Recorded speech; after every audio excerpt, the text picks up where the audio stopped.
Taste the Daily. நடிகர் ரஜினிகாந்த் விரைவில் பூரண உடல்நலம் பெற்று வீடு திரும்ப வேண்டும் என அதிமுக பொதுச் செயலாளர் எடப்பாடி கே பழனிசாமி தெரிவித்திருக்கிறார்.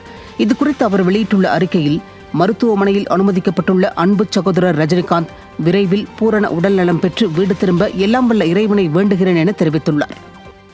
சேலம் மாவட்டம் மேட்டூர் அணை உபரிநீர் கால்வாயில் கலக்கும் ரசாயன கழிவுகள் மற்றும் காற்றில் பறக்கும் ரசாயன நுரையால் பொதுமக்கள் அவதிக்குள்ளாகியுள்ளனர். மேட்டூர் சிட்கோ தொழிற்பேட்டையில் செயல்பட்டு வரும் நூற்றுக்கணக்கான ரசாயன தொழிற்சாலைகளில் பெரும்பாலான தொழிற்சாலைகள் மழைநீர் கால்வாயில் சுத்திகரிக்கப்படாத ரசாயன கழிவுகளை வெளியேற்றுவதாக குற்றச்சாட்டு எழுந்துள்ளது.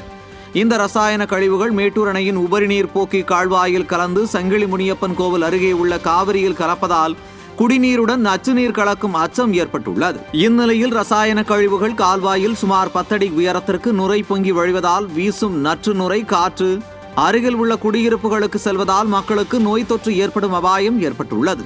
விதிகளை மீறி செயல்படும் தொழிற்சாலைகள் மீது உரிய நடவடிக்கை எடுக்க வேண்டும் என திறனற்ற ஸ்டாலின் அரசுக்கு அப்பகுதி மக்கள் கோரிக்கை விடுத்துள்ளனர்.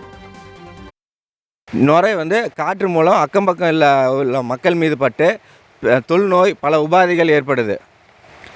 இந்த நீர் தான் விவசாயத்திற்கும் பல்வேறு மாவட்டத்திற்கு குடிநீர் ஆதாரமாகவும் விளங்குற காவேரி ஆற்றில் கலந்து மாசடையுது.